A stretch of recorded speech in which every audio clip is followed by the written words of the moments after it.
Indian River Connections brings you the first source you can watch for truth on board decisions in Indian River County. The Board Report, where taxpayers and policymakers intersect.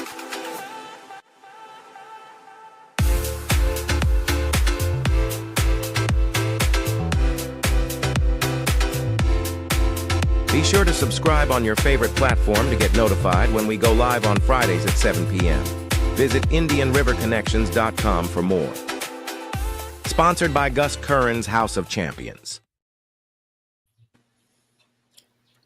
Hello, everyone. Welcome to the Board Report. I'm Joanne Binford, and joining me today is John Karapi and Mike Bolak, together with Leon Maldonado, who currently works incognito.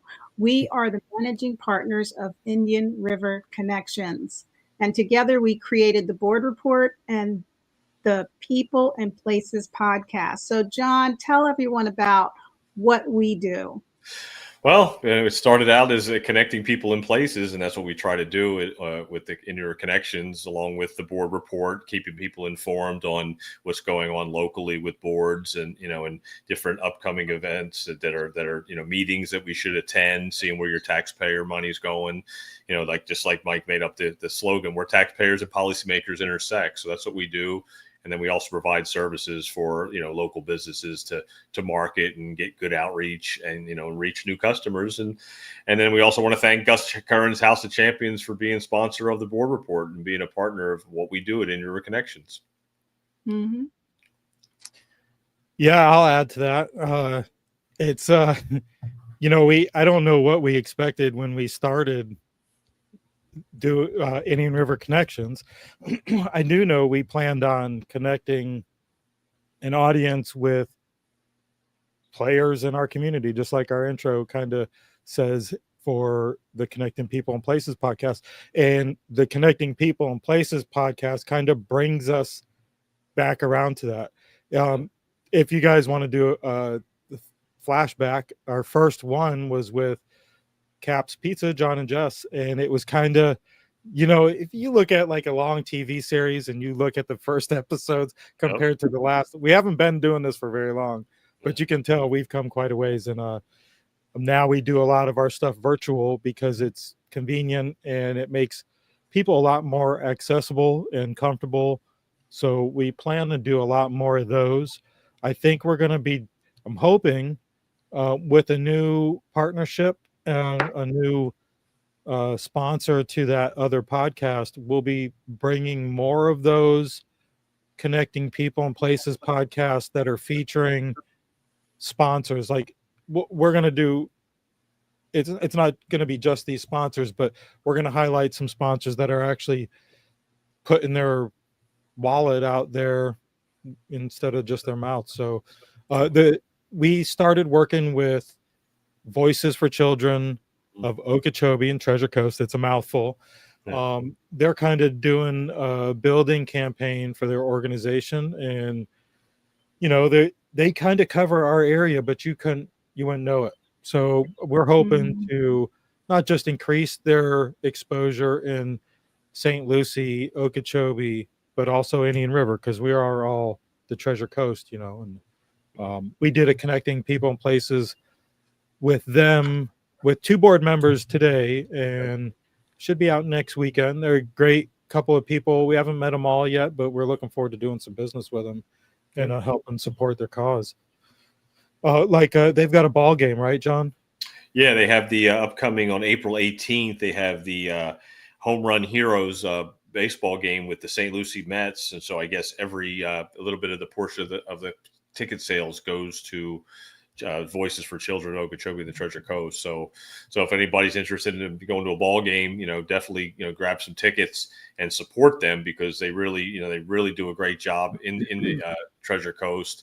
And it sounds like a great time. I've seen many pictures, and it looks like it's something that a lot of kids would really enjoy. They do a scavenger hunt to get free prizes. You can go on the field and run the bases after the game, face painting, run it, it has a lot to do. And for a small amount of money to go see a ball game. So definitely support them, pick up your tickets. And I'm looking forward to working with them and doing more outreach. You can also, it is a Friday night. Yeah. So we understand if you don't watch the board report, we do encourage you to go. One of us will be there. Yeah. I'm not quite sure if we settled on who gets to go or not, but yeah, it might be more feasible for John. It's actually more cheaper for John to go than me. I've got carry a clan around with me, but Well, you know, yeah. if you do go, if you're one of our audience and you do go, make sure you look for John. And if not, make sure you take some pictures and post it in our Facebook group. So Yeah, 100%. Yeah. Yeah, yeah. and there's not just them either. We're hoping to do more work with other nonprofits to bring their mission to life in other formats they're not accustomed to. So I'm not going to we're not going to shoot ourselves in the foot or jinx us or anything yet, but you know, keep us in good thoughts and hopefully we can make something of it. So, Oh yeah. Yeah, and don't forget to mention our campaign card just went out, so everybody that's should right. see that. That's right. That's I right. could Mike's got- upload the picture. Good catch, Joanne, because this just hit Mike's got 'em right there. probably pretty close to Nice. 10,000. It's a few less than 10,000 households because you go by mail routes and stuff like that. Yeah. So you can see these aren't sponsors, but these are supporters. It's a co-op. We help them. They help us. It gets our name out there. There's a couple of deals on there if you're familiar with Pete's. You got one of these, go to Pete's, and I think he's giving 5% off with today. Any percent off is good. Yeah. And you might even be able to talk them into giving you a cash discount too. Right. And- I don't know, but no promises. But And Mock's Liquor out there by Gifford area. yeah. Yep. Sorry, I'm Mock. backwards here. Yep. I should have pulled it up, but I didn't. Sorry, no. Check it out though. Yeah, Mock's Liquor, Caps Pizza and Pub, Morrison's Mhm. Plumbing. Our guest tonight, George, he's got his business on here also. Oh So yeah. Yep. you know, Yeah. and of course our sponsor, Gus Curran's House of Champions. So that's our thing. We plan on doing that. We're figuring maybe every 45 days is our goal. If you're in the community and you're interested, reach out to one of us and we'd like to get you on the card. It is a business co-op. Something like that could cost you thousands of dollars to hit a Mhm. fraction of the mailboxes, Mhm. where for a couple $100, few $100, you know, you'll get in the mailboxes with other great companies.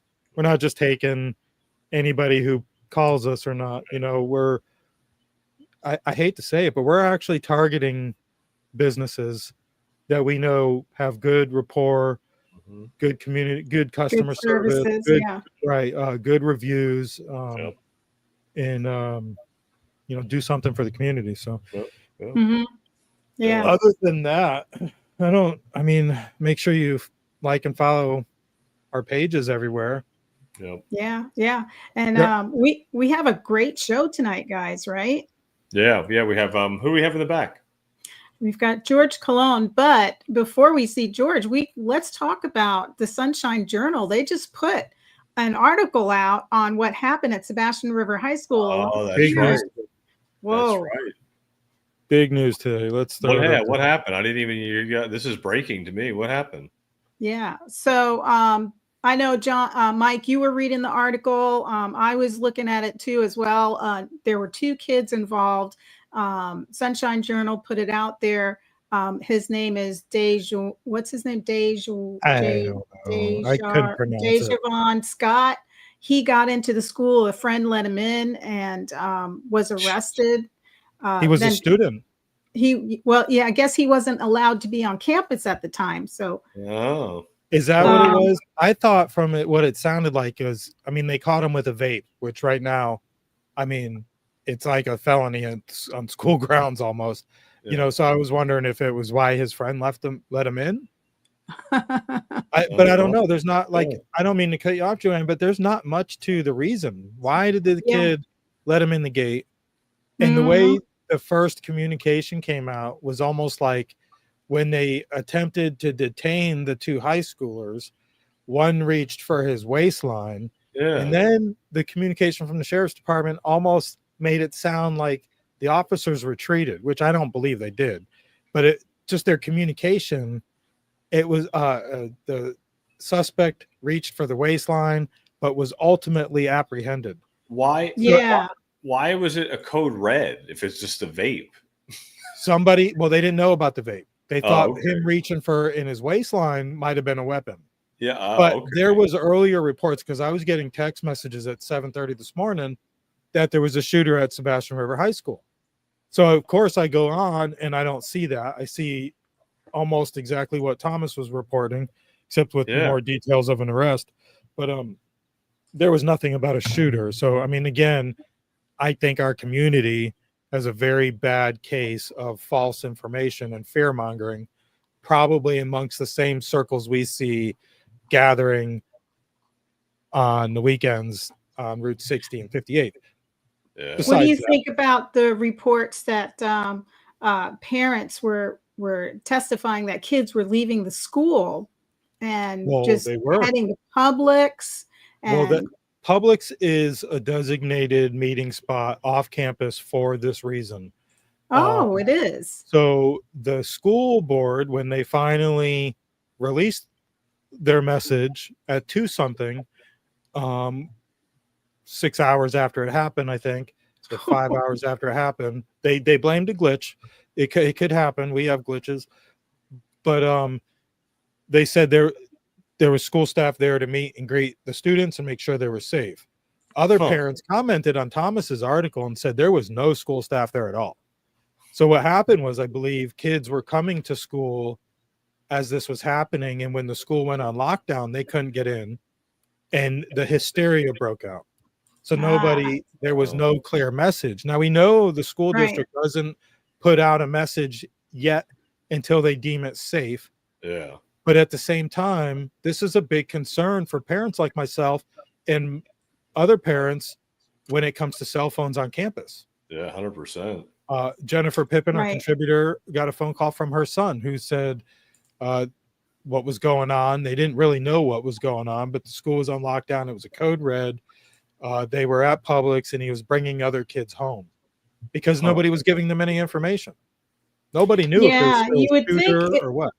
It would make sense if they could, but I guess they don't want parents to panic because you have different levels of mentality in parents. And if you send this message out and parents start freaking out and they're all coming to a dangerous school, it doesn't help the situation. But at the same time, parents do want to know at some point what's going on. 6 hours later, I think, is kind of unacceptable. To get an official message from the school board, yes. You know? What was the charge on the kid now? The charges were trespassing and possession of controlled substance. Okay. Trespassing, I imagine, because he either wasn't supposed to be there, like he was suspended, or he was entering through an illegal entrance, because I believe our schools are supposed to be single point entries. Yeah. Yes, they are. Now, maybe you guys can answer this, or somebody at home. Does Sebastian River High School have metal detectors like Vero does? Does Vero have metal detectors now? I believe so, yeah. Yeah, that was a big deal this past year. I didn't know that. Yeah. Yeah, and they can detect vapes also. So I'm wondering, was this kid just avoiding entry point? The entry point, yeah. Because of his vape, or was he there to do somebody harm? Yeah. Yeah, I was reading in another article and I got the impression that he was not allowed on the campus. But now that you're talking about a vape and him possibly trying to get in with it, that makes a lot of sense.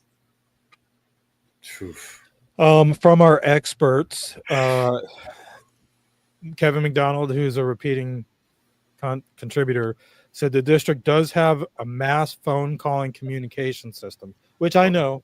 Mr. E, my kid's principal, calls at least twice a night, in English and in Spanish. So the communication out here, I mean, we don't have a communication problem. They just didn't implement it within a reasonable amount of time. Moore said it was faulty, but for parents to get a 2 something, as soon as the code red was lifted and the doors were unlocked, the parents should have known. But I know what you said. They don't want all these parents rushing to the school to pick up their kids. No, you're talking about a high school anyways. That's already a mess with all the drivers now, and it's pretty messed up. But in other news, Has there been any change on the city council of Vero? I know Thomas was right in an article about Three Corners about the funding and stuff like that. And are you talking about the Three Corners? So the last I read was they were talking. It was an article about them talking about. I don't want to mix them up, so give me a second here. Three Corners. Their article was talking about Clearview, right? Clearview was one of them. And what was the other one? The other one was the other company. So the company that had no backing is the plan they liked and they put in first place. And then the company that had all the backing that didn't really care what the people said, they just had a plan, came in second. I don't know if what's really happening with that because I didn't get to finish reading that article.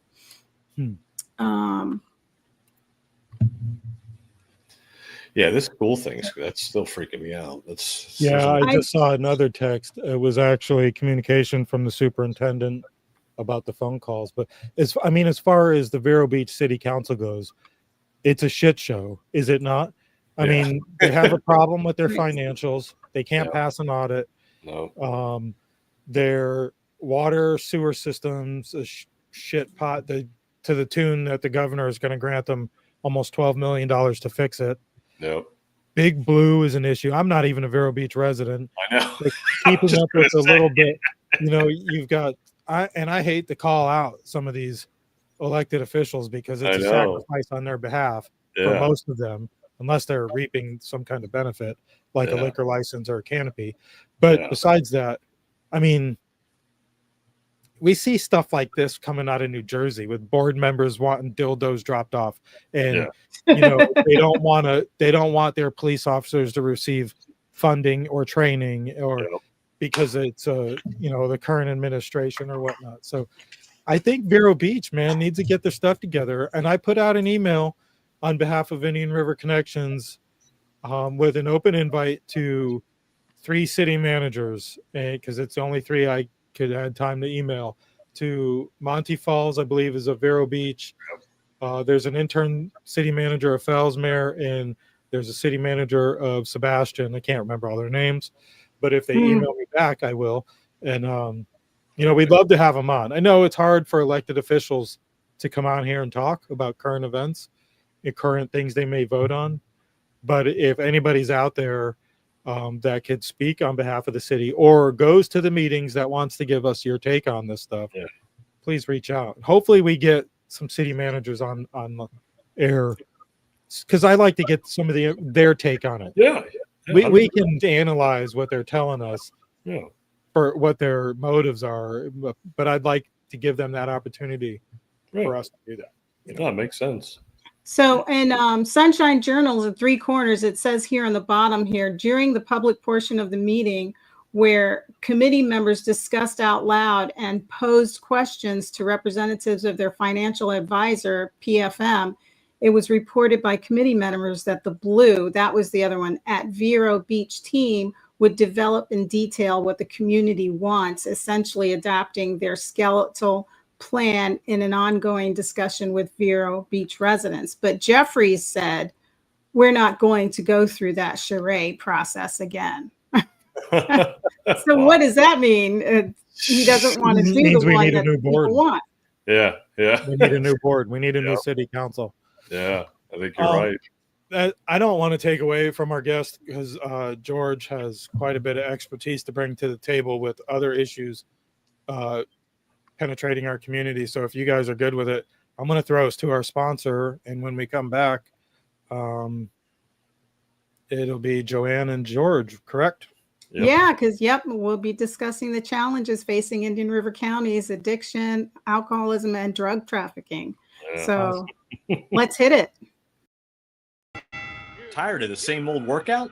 Come knock out your fitness goals at Gus Curran's House of Champions. Founded in 1996 right here in Vero Beach, Florida, our Hall of Fame trainers will push you to your limits and beyond. Whether you're a beginner or a pro, we have the perfect class for you, including the one-of-a-kind Rocksteady Parkinson's training. So come join the fight and unleash the champion inside you. Give them a call, 772-713-1157, or go to gchouseofchampions.com. Hi, everybody. Joining us today is George Colon, addiction coach and advocate for safe and registered sober homes, including bringing awareness to Indian River County's fentanyl crisis. Hello, George. How are you? Hi, Joanne. How are you today? I'm doing really good. I wanted to throw up your resume up here before we get started to show everybody all that you've done. I mean, you're very qualified on this discussion. As you can see, folks, George has these certificates and course programs. He's been a national associate for alcoholism and drug abuse, Florida Association Standards, CPR AED, recovery coach training. He's got Citizens Academy, what is that? IRSCO, Indian River County Sheriff Office? I took the sheriff's course. Many people wanted me to be a sheriff. Oh, that's great. I mean, this is a really extensive resume. So you are absolutely qualified in having this discussion today. Thank you. Thank you for having me. Appreciate it. Yeah. So tell us what's the latest and what's going on, George. So the latest is this, that I've been to the county commissioners about a month or so ago, and I got a little tithered because they have been it's been disconcerting that the request by Sheriff Flowers back, and I'm going to give you dates, time, and data. September 9th, 2022, he had requested his third item on there. He mentioned regulating sober homes and addiction treatment facilities. I recommend registering them. There's a difference. So nothing's been done. Since 2022, people have OD'd, fentanyl is in Vero, and it just seems to me that it's not a priority. So is the holdback our county commission? Is that where the holdback is? What's the holdback? So the holdback is the attorneys feel that these things, the words have a play. So regulating can create lawful concern. Registering is different because every business needs to register. There's many sober homes who are not registered and they're under the radar. What happens? There could be, and I'm going to use my words carefully, there could be a little sex action going on with girls coming in or boys coming in. There could be human trafficking. And definitely in some, there have been, sadly, the cases of using of drugs. So that's not what sober homes are designed for. Mm-hmm. They're not designed for that. But this county, there's only been 2 officials, and I'm going to name them. The other ones, I'm going to name you others who are not interested as well. Laura Moss has been a tremendous supporter. She met Derek Maltz, and she has been saying, let's continue the process. It's been over 2 years. Tyler Dingle seems to be interested. I'm not sure yet. I haven't got, the connection with him regarding that. But Laura Moss is definitely a campaign for this, and she feels it's needed for the safety of community and or the people in the sober homes. Mm-hmm. So to register the homes, it makes sense because they're businesses, right? Allegedly, they are. Yes. Yeah. So if you're a business, you got to have smoke detectors. You got to have certain number of bathrooms. I mean, it should be, I think Eric Flowers thinks terms of regulation because he's a sheriff, but registration makes so much sense because now you know where the sober homes are, and if you're getting any complaints, you know exactly what neighborhood it's coming from. Exactly.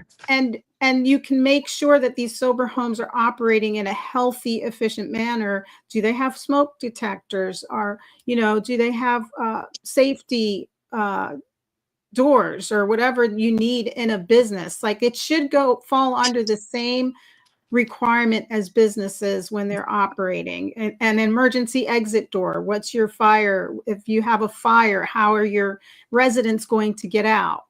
What's the protocol for that? Same thing as the business. Do they have to Yeah. be insured to be a sober home? I have $5 million insurance when I work with clients.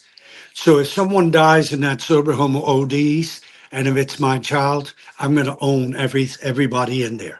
I'm going to sue them all. I met an attorney who is amazing and goes after exhortation in sober homes, sexually abuse in sober homes, and he is no nonsense. I got to meet with him in West Palm in a couple weeks. So these sober homes who think they're legit, I would have closed half of them down. Hmm. The building department has a regulation regarding occupancy. It used to be 6. I'm going to dare say it's 8 to 9. And pending the occupants, they have to have a full bathroom for 3 occupants. So if you got 12 and there's 3 bathrooms, that's not going to work.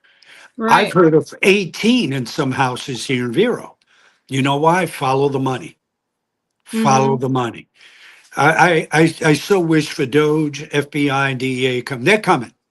I'm rooting for them because I consider that extortion, and really, it's not in the interest of helping people. Some of them, it's more like money, money, money. Then they charge insurance.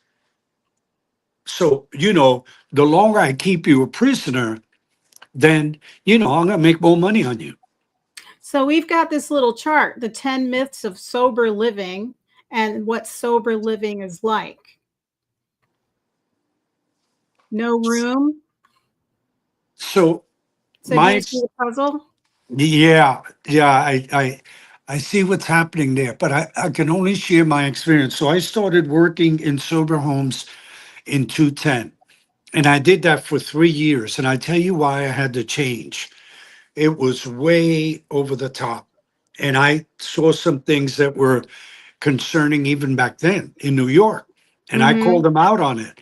And of course, when you call people out and you're truthful and authentic, they label you as a troublemaker, which is fine. But I still have the data of some of these sober homes who didn't treat some of the people kind of respectfully, in my humble opinion. So this is, so sober homes are living homes, are residential facilities used by individuals recovering from substance addiction and provide an alcohol and drug-free environment. But this is what you're talking about where it can go wrong because you've got these people that can't really say, hey, I'm not being treated right here because now they don't have a place to stay. Well, and because there's no registration, there's no real guidelines that you can monitor. it's well said. So I tell you, some of them, if some of them don't extort them enough or make unnecessary demands regarding the monies, they put them out in the street. Guess who pays for them? Taxpayers in Indian River County.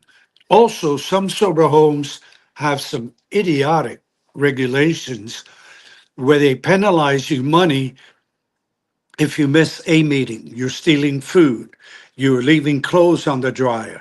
So you get, leaving the stove on, late for curfew. So, they charge you $25 as a penalty clause. Now, these are people who are trying to get sober. I get that you have to have boundaries and accountability. I'm with that. But they're all referring to money. They all refer to money. Now, these people start from scratch. They have no money. They're trying to get their lives rebuilt, and some of them are very genuine. But these facilities create more hardship, in my humble experience, than they do in helping them. So in these sober homes, do they have like an area where these people do like a meeting, like a counseling? Do they get talked to? I mean, I'm thinking if you've got a sober home, is it just a place to live, or is it a place where you're also to be getting some kind of counseling while you're So, there, or a mentor? so the sober homes are just for living accommodations. That's generally it. In my experience, when I work with clients who were in sober homes, I would assist them to their doctor, to their psychiatrist, to their other resources or support teams. Because in the sober homes, if they're all trying to get clean and sober, they're not much of a support team. And I don't mean it bad. You know, they're just not on that healthy mentally level yet. Some have sponsors, some go to AA, some go to NA, but Mhm. they need a support team. And they need a support team outside of the sober home that's healthy. Because being in a sober home, it's not kind of really like at first not the healthiest thing. It's just a place where you reside and you don't use. But they haven't developed the skills yet to learn how not to use. Many of them relapse in the sober So to homes. me, a sober home almost sounds like a government efficiency. Well, Because remember efficiencies, they were popular at one yeah, point. And they yeah, were like a room and a bathroom and or a room and a kitchen, and then the that's it. bathroom was in the hallway. Yeah, it So needs, if you're yeah. in a home, that's pretty much what it is. You're renting a room and you're sharing the bathroom. Or you're renting a room with 4 other people in the same room, Mm. and you don't know them. And I'm like, yo, there's got to be some process here. Also, they're bringing a lot of people from out of this county. So there's this organization that they have some people, and I send you the data that I'm going to send to the federal agents of Mhm. people that are bringing outside. So these companies here are promoting their so-called professionalism and bringing people from all over the country into Vero Beach. That, listen, I'm all for anybody getting better. I'm a vet that person before he comes to Vero Beach. Mhm. As you and I stated, some How do you people, do that if they're people? You know what I mean? If they're people, how do you do that? there's always a way to vet people and to see, lawful records, to if they're really transparent and trying to get better. They have to be authentic and genuine. They were a criminal, they were a murderer, they were a rapist, they were an incest victim. So all that has to be done. If not, that just comes into our community. Yeah, it seems like there's a lot of loopholes because if 100%. someone has a sober home and nobody knows who's going in and out of it, they don't have a registry. So the sober home could be at this location today and at another location tomorrow.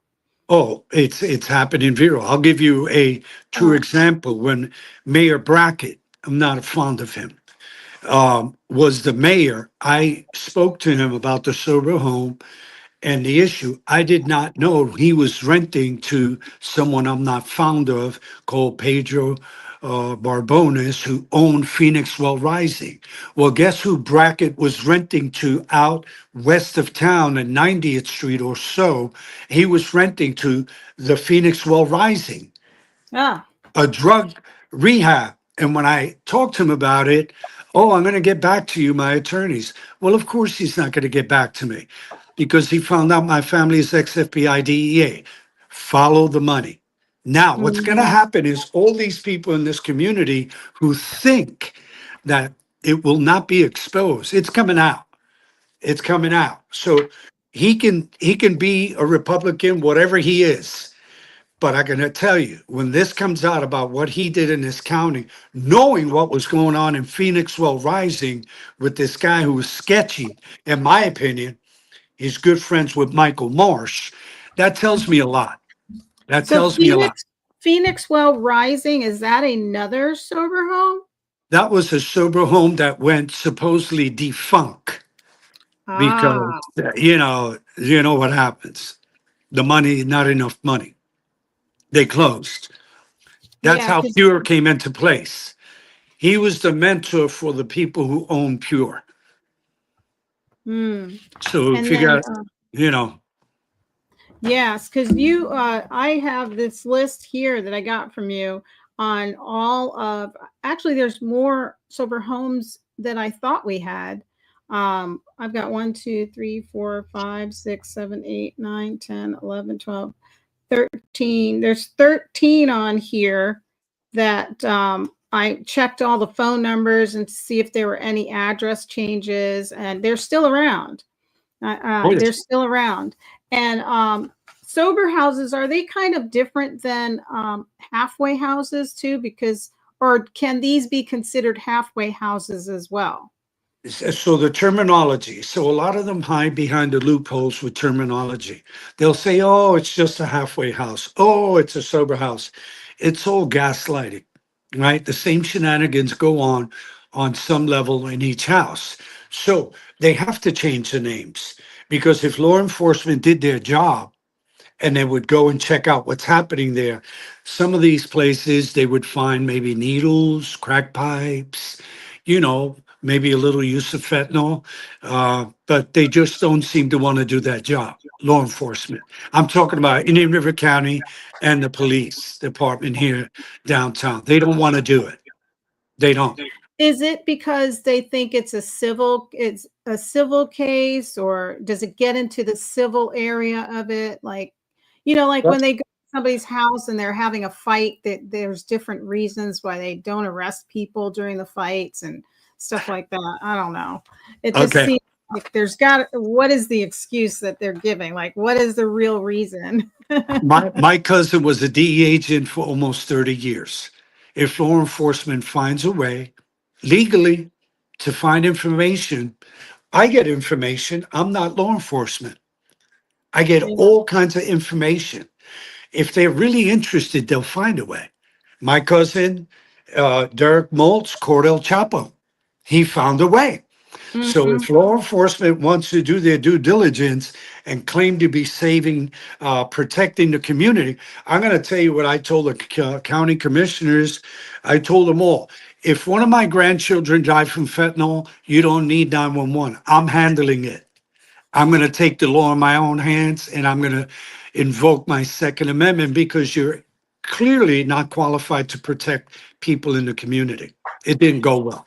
You know what I wanted to ask you is, I know when I got this list that you gave me on some of the halfway houses, I kind of just randomly went to see if I could find them on the business site, And and I couldn't find them on the business site. isn't that something? So I was curious. I was like, if they have a business, what kind of license is it? Like, what are they operating under if I can't find them on the business site?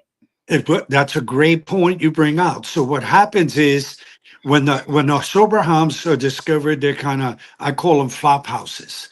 Then when they're discovered, they're going to go and use another name and either rent a home, which they rent them.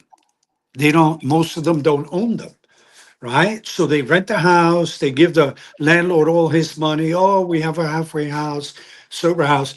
Landlord probably is ignorant, not in a bad way, just doesn't know what it is. And he's got 10, 12 people, 10, 12 men, maybe 10, 12 women, who knows how many. And that person doesn't know. So I would think, if people have a business, my businesses are registered. I have two businesses, Solution Oriented Addiction and GC's Top. I follow the law. They're registered. Mm-hmm. Yeah, TGI now says follow the money. Follow the money. And that's a good point, TGI now, because they just opened up I guess it's a halfway house in my neighborhood. It's like 5 houses east of me. And I know the owners own the house and they're still living there. And I've just seen a multiple of cars. Maybe they usually had 2 cars. Now maybe there's 3 cars there at different times of the day. But I'm wondering, and he's getting government money to do that. He told you that? He told the neighbor that lives near him that. He said, you should do it too. I'm getting lots of money for doing this. So I'm curious, like, if the government's giving them money, there's got to be some kind of registration Well, they got to be falsifying them. I think he's full of shit. Let me just say that because I know none. They might be getting money through insurance, maybe health Now, insurance, and now defrauding health insurance. she did call the sheriff's office because I asked her to call the sheriff's office to see if they were registered, and she said that sheriff told her that they were registered, which also makes it sound funny because you just told me that nobody's registering them. So how, you know? Did Sheriff Flowers say that, or did Curry? I I mean, not didn't. Curry. Curry. Touchberry. She doesn't live in Touchberry's area. So She had to think I call the need to, sheriff's department, right? yeah, In Cloud. call the sheriff's department. So that's a lot. And she was like, yeah, they're licensed to do it, or, you know, so. I'm going to love when Doge and the FBI come here. I'm just going to love it to expose all these liars and all these people who are defrauding people and extorting So- people and sex trafficking. So either they're not registered or they were able to look up a license. But when I looked, I don't know what he's calling it. That's the thing. But if they have a license, they should be in there. And all these other ones, the 13 that were here, I randomly picked a few and I couldn't find them anywhere. And like the Oxford one, I couldn't find that one. I can tell you about It Oxford just makes me homes. really curious. So many of these find loopholes. So in the Oxford homes, you don't have to be certified, you don't have to be accredited, you don't have to be trained to operate a sober house. I've never heard of that in my tenure. So you could be clean for 6 months and now you're the manager of the house with no training. I've never I worked in the private sector. If you didn't have some training, you're not working. Now, it's happened in the private sector where they have friends with benefits, I call them, and they get paid very well. And they do the same thing that these sober houses are doing because follow the money. Follow the money. It all boils down to that. When people profit on the and not being genuine and helping people, I get a little tithered about that. I'm not afraid to expose them anymore. I really don't care. I'm at a point where eventually all these files that I give you, I'm going to send to the DEA, FBI, and everybody I can, ICE, and they're going to expose all these people in this county eventually. And how are we doing? Have you heard any updates on fentanyl in our county? So the little I heard is that more people are coming from other areas into these sober homes that did use fentanyl. So I'm glad they're not using it, but we have a lot of people that, more so in our county than ever before in these sober homes that were addicted to fentanyl. Thank God they're alive. But as far as, we were talking the other day because I had seen something on Kratom and I was asking you, what is Kratom? Remember that? And, yes.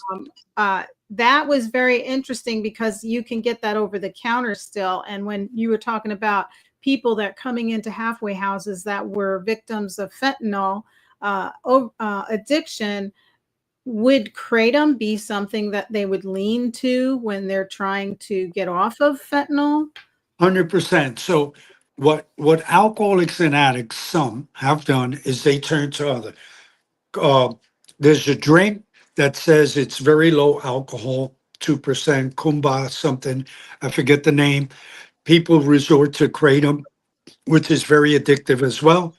I've always put a red flag on that. I've talked to sheriff's department and county commissioners about Kratom. They're sold in every, vape shop here in Indian River County. Can be very dangerous. Kratom can be addictive, and then when it stops working and it's no longer supplying their need, they graduate to other more stronger drugs. But And they don't want to do anything about it. So is Kratom available to people under the age of 18? That's a good question. That's a good question because if vape shops sell them, I think aren't 18-year-olds. They go in there, they vape. I'm just guessing, Mm, 16, 17, 15, you know. So okay. that's a good concern right there. Uh, Indian River Connection says 21 and up. So you have to be 21 to purchase it.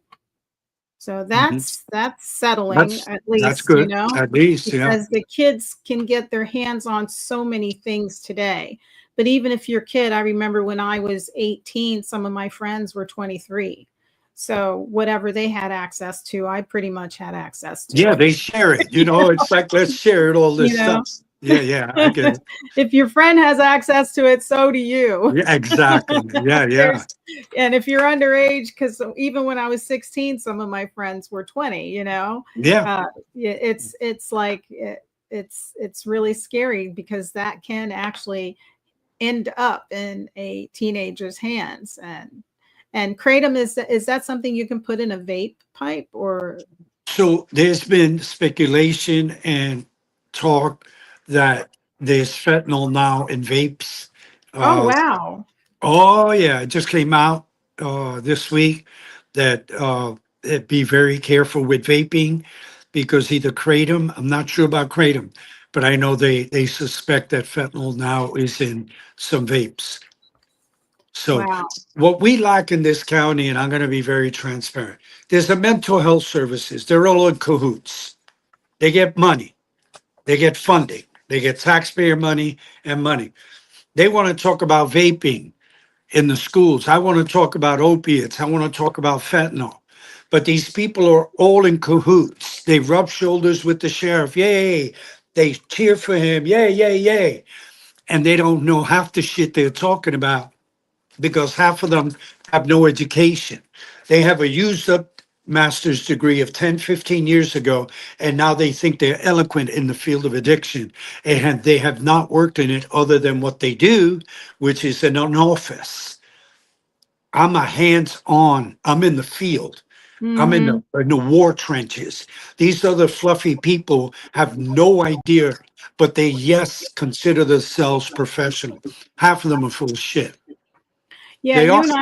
you and I were talking earlier about the hospital district and that housing that they bought. Can they That use it, Joanne? Can they use it? They no, they can't use can't it. use it. You were telling me, yes, please tell $3.8 everybody. million dollars of taxpayers' money. Yeah, let's mess up the money. They And don't even know what they're talking about. I got a letter on that. All right. yeah, So tell us more about that. so what? So there was a gentleman who was, I think, very genuine. I think the doctor who was the chair seemed to be very genuine, inquisitive, and another gentleman by the name of Paul Westcott. Yep. Those are the only two. There was a lady that's, I don't know, she's got too much money and her brain is not functioning right. That's my observation. And she's like, I'm going to get this done. But what happened is they just realized that they can no longer use the facility. Now, many of them that are trying to create this are not creating it. They're not knowledgeable. They're using resources that they don't want to expose. I'm going to guess who it is. How do I know? That's a whole nother situation. They're using mental health services and people who don't have this, The but follow the money. credentials. Follow the money. Because you see, if they provide a service, so-called service, and I know what some of them have done, right? They sell this to people. And the guy named Frank, who's the coordinator of all this, whatever, I gave him my resume. When I mentioned DEA and FBI, everybody kind of slid back. Because when you mention DEA and FBI, they kind of slide back. And I said, it's doomed to fail. You have not done your homework. You have unprofessional people counseling you. And Yep. it just came out that they can't use the building because it doesn't meet the county specifications of having medical drugs in that area. So they have to have a specific area that's going to lock up all of the access to these medications, is what you're saying. You have to have the proper facility and it has to meet code, the codes within the county. Just can't be anywhere. But they thought it would, but they furnished it really nice. They did. So now they're going to spend more money building it to code. Either that or will no longer be able to be used because it has to go through the building department now. And if it does, I'm going to go to that meeting, by the way, Sheila and I. And if it doesn't meet the codes that the building require, all right, first of all, you're gonna do more drugs. So there's Sheila's thing, drugs on drugs. Let's help people get off drugs and put them on other drugs. What an interesting Right. philosophy. Instead of treating the body, mind, and soul. That's what you need. Isn't that amazing? Let's get more drugs, get more funding.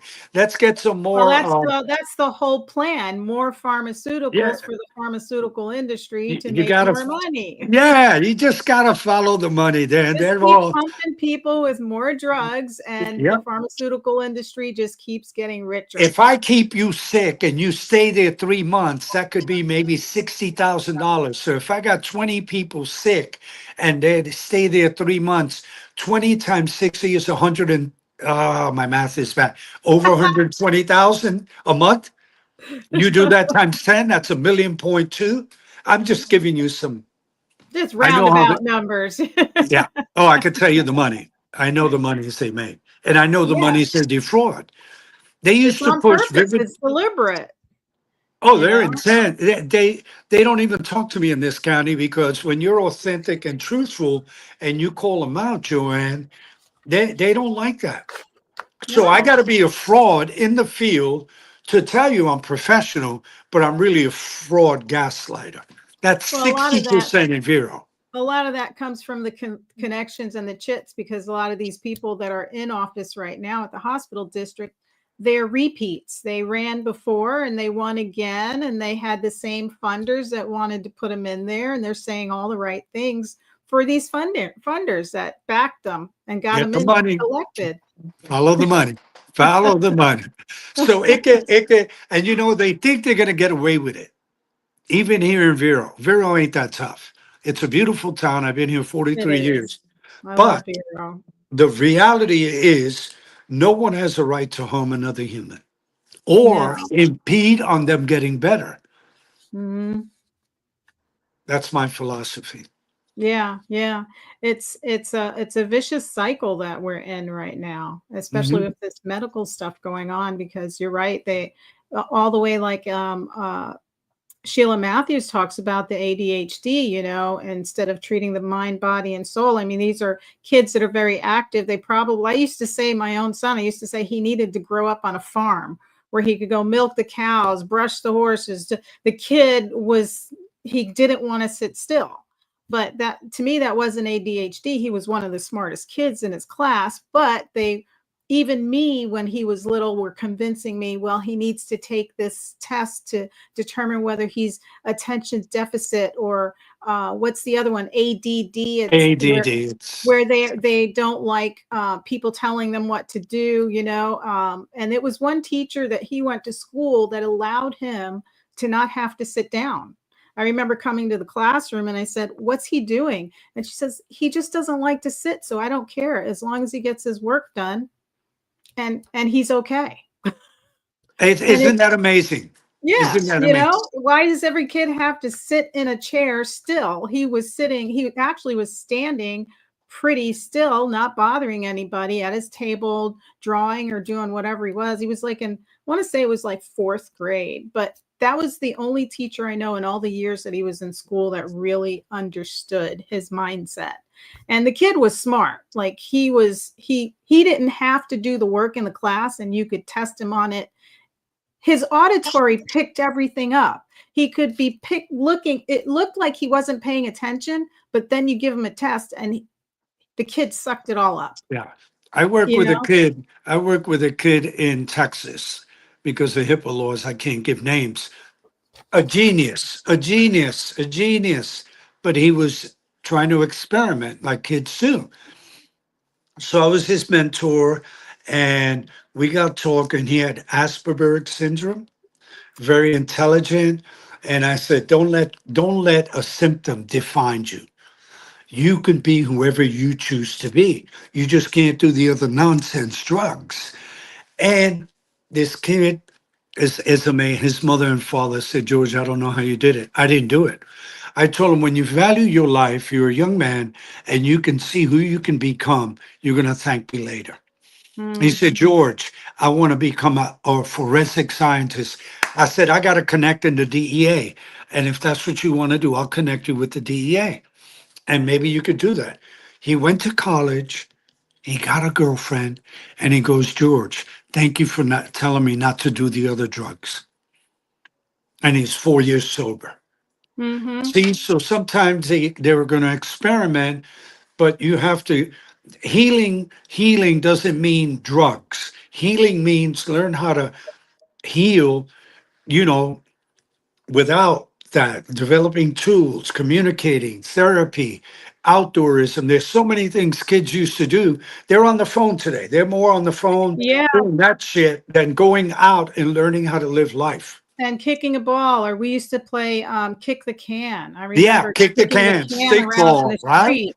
Yeah, Skateboarding in the street, building ramps, and I lived in the yes. city. So We play I Coco wasn't a country Ringo. girl. I was Yeah, in Queens, New York. yeah, yeah, You yeah. know, and we made the sidewalk our playground. Exactly. We used to draw on the sidewalk and we used to hop, skip, jump and do all Yeah, this. And we were like kids. We weren't like yeah. mischievous. We were like energetic little kids. We were So using that our goes, imagination. A lot of kids yeah. don't do that today, and they don't know who they are. And you know, when you don't know who you are, you're easily influenced by a bunch of other things. And if your parents are always working and they're never home, you Who's know, giving them direction? right. And so all of what that's going on really is, I think it's a social issue with parents and families, and you know, kids not being mentored, not No. being mentored in the right way. Also in the school system. So I had a difference of opinion with Thrive, which is now Thrive. They used to be. Yeah, what is Thrive? This is the first time Yes. I've heard of So Thrive. so I had so they just got a lot of money and they I opened noticed up a that. new facility, brand new facility, brand new They're on facility. our county tax CSAC now. So they're getting money from that. Okay, Yes. all right, okay. So when I was taking the sheriff's department course, they would invoke giving clients Suboxone and Vivitrol. I'm very familiar with it. I'm very familiar with it. I've had clients who've been on it, and I said, "How much do you profit from that?" And I went like that. Mm. The silence stood. I said, listen to me. I'm going to tell you something. None of you's the doctors. And by you recommending another drug to get off another drug, if my child dies, I own all of you. That happened. It's recorded when I was taking the deputy course Mm. because they brought in and they're all professionals. And I got my thoughts on that. And so what I said to them, and I said, so you want to replace a drug to a drug, and then how do you taper the person off that? They didn't even know how. So I'm going to tell you something. People who recommend stuff and think they're doctors. I'm not a doctor. I'm not an MD. I have a doctorate in motivational speaking. I am not a doctor. I've studied addiction. There's still a lot I don't know. There's still a lot I have to study. But those who are rubbing hands with people in community or shoulder to shoulder, huggy huggy. It's they support each other because of the money. Let me just say that. Follow the money. You know, Mm. listen, Sheriff Flowers was allowing Success Corporation to go mentor kids. I don't know Success. I don't want to know Success. He was affiliated with Michael Marsh. Listen, he can do whatever he wants. They all can do whatever they want. But when they all get back checked and they all get investigated and they all find out where the money's going, it's going to be a joyful day for me. It really is. Yeah. Yeah.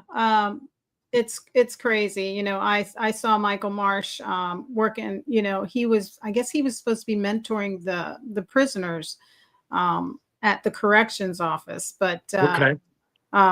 I believe in reform, but I kind of feel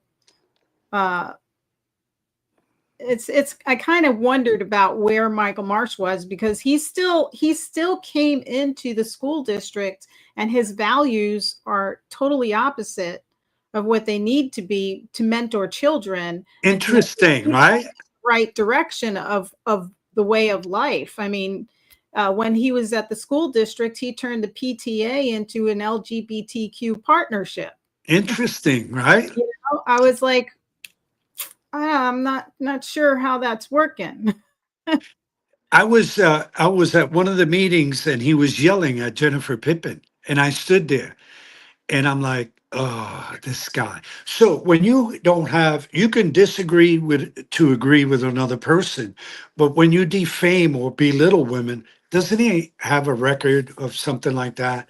That he's uh, even in this county that he's done that. So when the sheriff aligns himself with people who disrespect women and doesn't address the safety of the community, that's a red flag for me.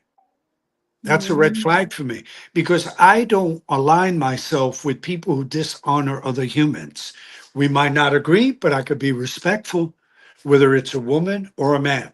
But my red flags go up, and believe me, you know, FBI and Doge, they're getting wind of all this stuff going on. So they might think they're getting away with it. But these little boys in this town, the good old boy system, it's a wrap. It's a wrap. It's time for the real truth to come out.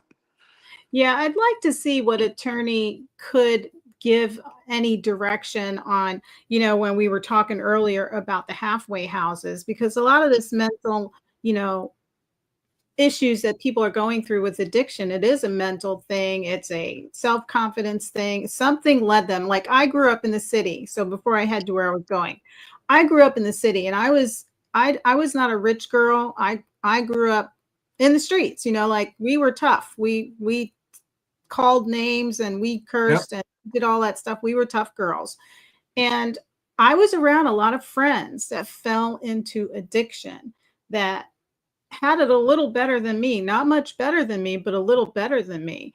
And to me, from experiencing that, it seems to me that certain people, their personalities are very prone to addictions, whereas I never even had an issue. I never needed to lean on something to make me feel good. I just was high on life, you know? Yeah. And some people, something inside those people, and I'm thinking you know, I might be wrong because I'm not a counselor, but it has to be something in that person that drives them to these addictions in life, that they need that type of counseling to help them deal with life, because life is a roller coaster. You're always going to have really bad times and you're going to have good times. And my friends I had friends that came from really good families, and when the bad times hit, they fell on the wagon. They were using drugs and drinking. When bad times hit me, I went in the shower and cried it out, and then put my makeup on and went out the door like nothing happened, you know? Yeah. So people wear their stress and their experiences differently, whereas I'm just trying to understand the whole addiction phase, because I've watched many friends fall into it, and I don't think addicted people are bad people, but they end up there. I feel sorry for them, because there's a weakness in their soul or their heart or their mind that needs to be cured. And so they try to fill. So addiction is a mental disease. All right. Alcoholism was by the American Medical Association back in 1950, in the late 50s, deemed a disease. Right. So there's some people could drink alcohol and no problem. But there's some people who drink alcohol and it becomes a problem. Right. So everybody's system is different. Right. Also, if they don't deal with their childhood trauma, their trauma, home trauma, and develop tools on how to deal with life on life terms. Because as you said, there's sometimes life is good and sometimes you get a shit sandwich. That's just life. Yeah, it's Everybody hard. deals with it. So we don't have to like to deal with it, but that's reality. So what I see is, and in my experiences in helping those that I've been privileged to help, is we help them develop the tools not to go to the drugs, Mm, to do healthy things, do yoga, do meditation, ride a horse, anything other than that. Also, who their associates are. If their associates are kind of questionable, I recommend, you are who you're with, right? So, like I have no one in my network who's a drug addict. I help drug addicts. Do I have people that can enjoy a drink or so once in a while? They do whatever they want. I'm not there to analyze mhm, their drinking habits or not. But right. I've developed the tools that I no longer need that to escape from reality or to deal with my trauma or emotions anymore. Mm, But many of them don't know that. And now in a sober home, if they don't have proper mentorship, as you mentioned, right. and they're That's not why I was taught that, wondering. they're not going to learn that But because they they have to themselves get, don't know it. but that mentorship comes from outside of the home. So Yes, it's not even part of the home. exactly. So you don't even know. And to be part of that home, do they have to say, okay, I'm going to these classes, or it's just a place to live? Some don't even go. They stay locked up in their rooms. They just stay there Wow. like a vacation spot. Wow. That's hard. That's like hard because some of those homes, like in my neighborhood, are opening up, and you want to know, okay, at least they're getting some help. But if they're not really getting any help, No, some they're, of them are not.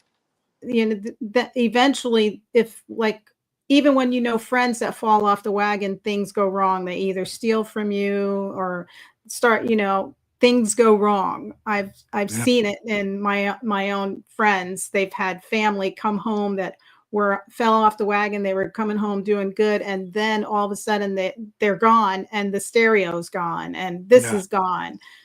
So that's the only thing that makes me wonder. I want to understand it, and I want to help it, and I want to make it safer for them and us, like the registration. They should have a registration, Yeah. Can I need a minute to be excused and then I'll just follow your lead. Can I be excused? I have to use the restroom. Yes, Sorry. go ahead. I've been drinking too much tea. Hey, Mike, come on up. Come on up. Thank you. You're on mute. Let's run to Warrior Shield and we'll come back with John and George. Let's go.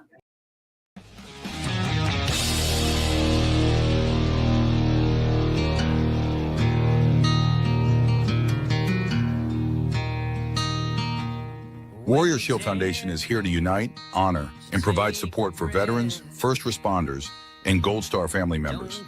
The foundation will enable them to find the help they need through direct assistance or by connecting them with our Shared Vision Network. Using data-driven models, we provide solutions that make a long-lasting difference. We, along with our partners, are dedicated to bringing together like-minded groups and individuals who have committed to making a difference in the lives of our hardworking, everyday heroes. We bridge the gap by connecting warriors or their families with the assistance they deserve and require, such as service dogs, wheelchairs, counseling, scholarships, and team-building retreats, to name a few. You can help right now to make a difference for those who have helped and protected us all. Warrior Shield Foundation, selflessly doing for those who need it most. It's a long way to home, but you won't take the hard road all alone.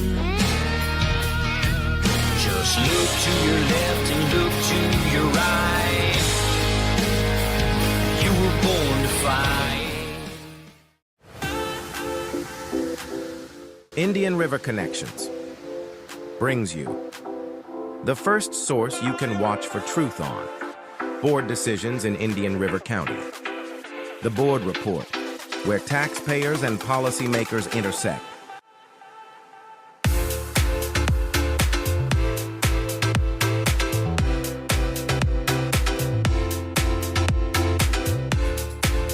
Be sure to subscribe on your favorite platform to get notified when we go live on Fridays at 7 p.m. Visit IndianRiverConnections.com for more. Hey, And guys. we're Hey all guys, thank Hey, you, George. thank you, here. No problem. thank you, It's thank such you. a great conversation. I think we just lost track of time and just let it keep on going. Yeah. A lot going on. You guys know a lot going on in this community, and more will be revealed. More will be revealed. But I'm always pro safety of community. Let me ask, Safety of our let me ask you citizens. this, George. Like, Yeah. what is going to give us an idea what's going to be revealed? You got anything that's like you can give us a little bit? Like, where is it going to start, or what are we going to when are we going to know? Like, oh boy, here it comes. My hope is that Derek Moltz right now is the director of VEA, but there's a new gentleman that's going to be doing his position, and he's pro same thing that Derek Moltz is going to do. Once that's done, I'm going to get together with someone.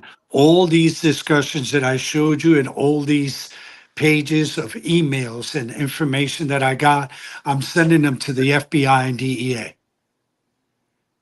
And my hope is that along with Derek Moltz, Dan Bongino, who I know also, they can come and maybe address some of these things, because nothing goes away until we deal with it. So these crooks think they're getting away with it at the cost of human people. And when I say human people, I'm talking about men and women. They all have a right to get better, not abused, not extorted, and not lied to, and not pushed as to what to do. So my hope is that next week I get together with someone. We're going to email the FBI, DEA, and copy all this stuff. Joanne, you have some of it, Mhm. and I'm sending some more to them. And I'm going to ask Derek if he could please give me someone to talk to. Nice. Well, they got to start somewhere. I mean, I like Gotta it. It start would be somewhere. nice. Yeah, it would be nice if there were some people that would speak up that are in these houses that are being extorted, They're afraid because see, I have no fear. Whatever the universe holds for me next, it's just the way it's going to be. But many of them have not learned how to deal with fear of people, acceptance, or what the outcome is. I don't know what the outcome is. I have no idea what tomorrow's going to be. But I love when John used the word authentic. If I can't be true to myself and authentic with myself and others, I'm just a fraud. I don't want to be a fraud. Yeah. Well, I allow others to do that for me, and I see it, and I go, I don't want to be that fraud. Well, I always say the words, that there's no stake in the outcome, and you have to face infinity without flinching, face infinity without fear. So you have no stake in the outcome. I mean, you're going to put it out there and then see what happens. I'll share this gem with you. I was talking to Joanne and Jennifer Barton. God put this lawyer who has no fear of law enforcement, treatment centers, and or sober homes, and suing them for lots of money. Yeah. I'm going to West Palm Beach in one of his trials, and he goes, George, thank you for coming in my life. I'm like, me? Yeah, right. You don't know how much I appreciate you, Yeah. because he knows the law. Yeah. And he's going after law enforcement who allow extorting, sex trafficking, and human trafficking. Also, not doing their job. And there's a way to find out if they're doing their job. Follow the records, follow the money, if they're really protecting community. So can that attorney also confirm that it's okay to register these houses? I would love for him to be with you and I and all you guys on a podcast. How's that? Yeah. Would he come on? I'm going to ask him, and I can't answer for that for him, but I'm going to tell you, I love him. He's a family man, and he goes, right is right, wrong is wrong. All right. Yeah. No, that'd be great. That'd be it. George, Yeah. George, with your experience in New York, I mean, a famous graffiti artist, right? Yeah. And with your experience in Vero, I mean, two different types of transients, probably the same people, but different atmospheres.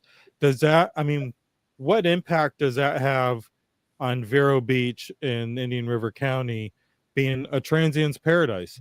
I mean, and Good point. what else are they That- bringing with them?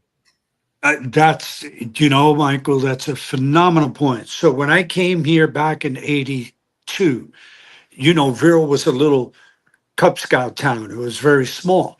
And what Mhm. happens is, you know, they develop their networks, right? There's been a lot of unethical things going on. There's been a lot of drug scenes going on here. Let's just be real. But the people with the money follow the money, like John and I say. So there's been cocaine trafficking here. There used to be bales along in the, you know, along the beach. Bales would come yeah. in. All right. So what happens is the people that come to Vero, sadly, a lot of liberals and Democrats are coming in and they're bringing their distorted views. You know, they bring that stuff too. So they think they could shuck and jive, and some of them maybe by law enforcement. Shuck and jive. Yeah, some of them think they could go through. Those of us who can sense that, and when you're a street kid, you know when people are bullshitting you because you just know it, and so they try to gaslight you, but they don't realize you know it. So a lot of people that, you know, come back here, maybe their intent is to come and live a good life, but I could tell you this. I know poor people that were addicts in Vero, and I know rich people that were addicts in Vero. And the rich ones don't want to be known because they could live on this side or they could live on that side. You know what side I'm talking about. And if they live on that side, the money that they give to these other so-called officials, which I'm not fond of, or law enforcement, or you heard the word, or law enforcement, don't say nothing. Don't say nothing. But everything can be tracked. Doge will find every track record of all the unethical things that have been done through this country and in Indian River County. There's going to be a lot of surprises in Vero. Yep. Well, we're looking forward to it. Yeah. Do you guys remember the meth lab that was found in Vero Beach? Was that 2013? It was not too far from the high school. Exactly. Yeah. Meth labs. There's been they don't want Vero Beach to be, no, we don't do drugs in Vero Beach. Bullshit. You know, you know, there's fentanyl, there's crack, there's cocaine, there's it's everywhere. You're gonna say that Vero is God's country? It is God's country, but there's some shady stuff going on. And I think I don't think anywhere is immune to it nowadays. not anymore. Even when I Not was growing anymore. up in the 90s, it was here, you know, and everything was available at that time was available here in Indian River County, and it is pretty sad. I'm scared. It's scary with the kids that are approaching teenage years. You know, when I was exposed to a lot of what was available, you know, I don't think the kids today are prepared for that type of exposure either. No, well said. So I propose to the sheriff's department, hear this out. I propose to bring Spike Lee, who's anti-drugs. I gave a eulogy for his brother. I propose to bring Daryl Strawberry, who recovered and is now centered, you know, Christ guy, God bless him, very famous ball player. I propose to bring in Randy Grimes. You know what these mental health services offered? Can we talk about vape? I went to heaven and back. I said, so these people who are getting money, oh, by the way, I don't get paid to do that. I don't get paid. They get paid to go to the schools and talk about, you can't vape banana mango. Don't vape banana mango. But no, let's not talk about fentanyl. Let's not talk about opiates, because they're getting money through the sheriff's department and all these other private organizations. And they wear a nice dress or a suit. Some of them, not all of them. You see, I'm authentic, and they can't take someone who's very passionate. I don't have ill intent, but I'm not going to be gaslighted by someone who's full of it. I'm not, Right. Right. and You I'm have a getting lot of too old for that. Yeah, 100%. Yeah. I feel you. Outside of the addiction world, I wanted to get your opinion on two different things we see in the headlines. All these, I don't even know what to consider it. These acts of aggression against Tesla owners because of what Elon is doing with Doge. What is your take on that? Outside of the addiction realm, another citizen that pays attention.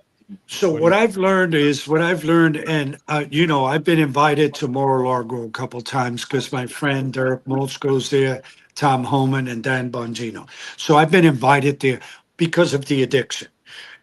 I've always felt Trump had good intent. He's kind of like maybe he needs a little course in 101 on how to express it differently, but he's who he is, right? That's just who he is. Now, the thing on Elon, all these mentally deranged people that are destroying people who bought property, It's not Elon's car. Well, Right. It's his product. It's his product, right? I got to tell you, I want everybody to implement, Second Amendment. You come near my property, you hurt my kids. Well, you got to be eliminated. That's a little extreme, but I think they should. It's a mental disease. Yeah. Michael and Joanne and John, I don't always agree with people, but I don't have a right to harm or hurt them. There's a lot of liberals that don't like being virile. Trust me, even some of my family members, that's fine. I'm more of a humanitarian. And if my humanitarian views align with Republican and conservative, that's just the way it goes. If they don't like me for that, I don't know what to tell them. Yeah. I don't disrespect liberals or Democrats until they cross the line. If they cross the line, they got to go. Exactly.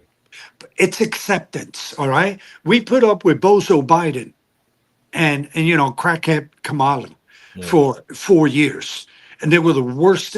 When Biden went to office, I met him in Rehoboth. Before he was voted in office, I wish we could go back on my Facebook. I said, we're in trouble. We're in trouble. No cognitive connection, no communicative skills, nothing. But what did they do? They voted Biden in. Did I have to bite my tongue? I got in a little trouble because I expressed concern, but he's in there. Yeah. No, And nobody he didn't burned go cars. crazy. Nobody burned cars, and nobody asked Nope. for dildos. You know what I mean? Right. Like none of that was going on. But now Right. all of a sudden, this new administration doesn't align with what they think is best, and they get their little emotional, infantile feelings hurt. Well, I did see on X one of the Teslas being somebody took a sledgehammer to the Tesla, and the guy went in and got a bat and said, "I just broke the guy's arm." With this, Wow. and he's holding it up, and I'm like, Wow. that's an expensive car. Like, I don't. People Well, have it's not the guy's mental property. illness. In my car and in my truck, if I get threatened, I will defend myself. It's not even a question. I don't There's know. more- You've been on social media in the last day or so. This is Yeah. great. About the second item I wanted to ask your opinion on is the famous charter boat captain, the now famous charter boat captain who violated all kinds of Brian. rules by Yeah. boarding somebody else's boat. Yeah. First What's of your all- take by this gentleman's behavior? First of all, not let's put aside what you would have done if it Okay. was your son or you, but his Exactly. You know. behavior alone. What do you Yeah. think on his behavior? It's deranged. If I allow the words of people, and I have to admit, I'm a very passionate, emotional guy. If I allow the words or the behavior or the reactions of other people, unless it's life threatening, if it's life threatening, then it's game on. But if it's not, he's a kid. I've gotten cursed at more by people I've tried to help in the addiction field. I got one guy, he said, "You're just a piece of explicit. And I said, "Okay, you feel better?" He goes, "Yeah." I said, "Okay, let's go. Come on." That gentleman who, by the way, said he was something in the military, and it found out he was a fraud, another gaslighter, right? Yep. Right? You know, the behavior, he should be in prison and meet somebody in there to see how his behavior would be accepted in prison. I don't think that guy would make it a night. He's not that tough. I agree with you. He's not that tough. So I would press charges if I was the kid, because the kid was paranoid. I saw the video, Yeah. and oh, and by the way, he left the boat that he was serving people. Also, think about that look. Wait, I'm the best boat guy in the world or whatever. And then he leaves his clients on the boat alone and chases this poor kid who feared for his life. If I was the kid, I would have yanked that boat full speed and let that guy go swimming. Maybe hit my prop. Maybe. I don't know. Yeah. Right. I felt Maybe. the same way. And I thought I assumed those were clients and that were probably having a shitty trip. But then I saw on social media, unverified, that these were other charter boat captains that were out with them. Somebody actually listed these businesses, unverified again. I don't want to throw people under the bus, but I'm sure they probably were not very comfortable while this guy just totally lost his shit. Right. You know, me personally, in the state of Florida, thank God, you can open carry to and from 100%. while fishing and 100%. hunting. And 100. I practice that, and I recommend. I don't know this kid's age. I'm sure he was 18. He's out there driving. He could be younger, but if that was my son, we would definitely be hitting the range and doing some training. And I think I'm with you. And not only that, think about it. There's this young man who maybe used a couple words that are not nice. I get them all the time. I just like, oh, I'm not. So here's a young man, instead of this gentleman saying to him, it's really not nice to speak that way, and diffuse, he tried to be Rambo and Hercules. That kid is mentally scarred for I would life. be too. Yeah, even at my age, I would be a little startled. Oh, That's- the way he I mean, came on that boat. On the boat, it's a death threat. 100%. You're 100% isolated with a threatening individual, and his behavior, I'm no specialist, but it escalated. He escalated his own behavior, and it was a dangerous moment at that point, especially when he come off his boat. To me, that was I'm with you. I had to done what I had to do. Now, Somebody wasn't going home. You know what? I got threatened when I did the All Lives Matter mural years ago, and it was primarily about addiction. Yeah, I like red, white, and blue because that's me. And I got threatened. So I went to the Curry and I went to Flowers. I said, okay, this is how it's going to go. I'm well equipped. I need to get more, but I'm well equipped. If anybody comes to my facility and I feel threatened, what are my rights? And they said, just have $10,000 with a lawyer. I said, I'm not worried about the lawyer. I'm worried about someone coming and threatening me and my property. Right. Second Amendment. I said, thank you. I said, I have hollow points. Everybody knows. Listen, I'm not. If I gotta go, they're not for training. if I gotta go, they gotta go. So there's a beautiful trait for being in Florida, and that's being able to protect yourself in a threatening situation. Yes, it is. I believe everybody has a right to protect. And when Joanne called me about that sober hound, my first instinct is thinking this poor mother with a kid. I'm like, I'd have to go get some concealed carry, because this woman is there with a kid and a sober home opening, and you don't know who's in the sober home. And if they're peeping in my window, the window might accidentally break, if you know what I mean. I don't know how, but somebody peeking in my window, bees hit windows, you know what I mean? Yeah. Bees hit windows, It's gonna sting too. So, hey, you guys are great. I really appreciate it. We need to bring more awareness about what's happening in our county. Listen, there's been crookedness in this country and even in our county for a long time. And people are too afraid to be authentic and truthful. And you know what? I'm concerned about the people who really want to get help and genuinely want it, men and women. And if these crooks are trying to extort them, they don't like me anyway. They don't like me anyway. Why don't I like you, Michael? You never did anything to me. Right. Maybe you're telling the truth. Right. Yeah, and some Threatening. of those people that are too afraid to do anything, it's because they're in office for the wrong reason. If they're going to step on their principles and integrity just so that they could keep their seat for the next election, then they're not there for the right reason. And You they know, need to that's step up. another thing. That's another thing. All these, listen, I've gone to the city officials. I don't like half of them, and especially Miss Dildro.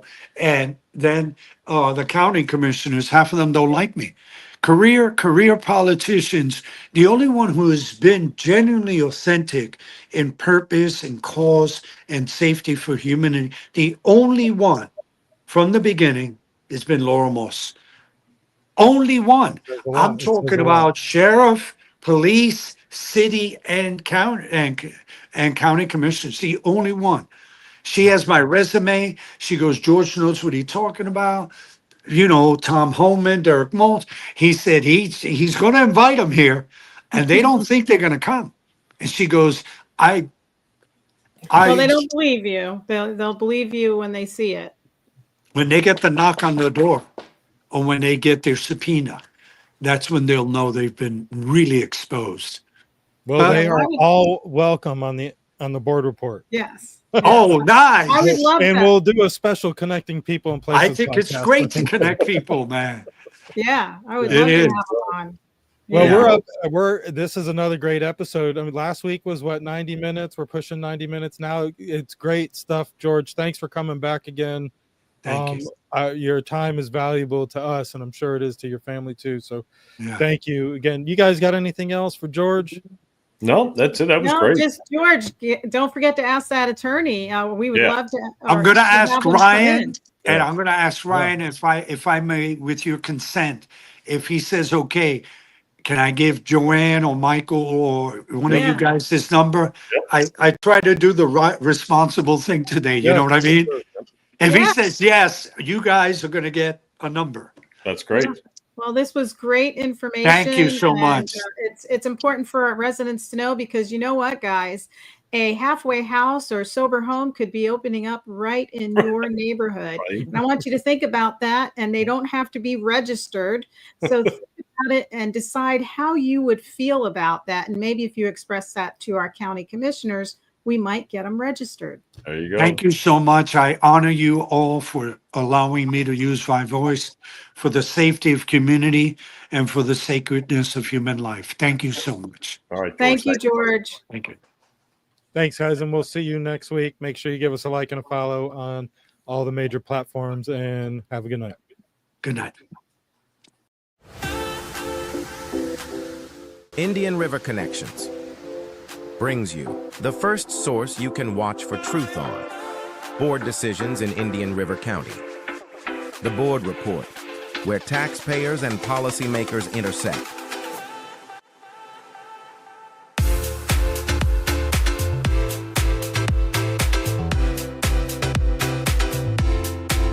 Be sure to subscribe on your favorite platform to get notified when we go live on Fridays at 7 p.m. Visit IndianRiverConnections.com for more. Sponsored by Gus Curran's House of Champions.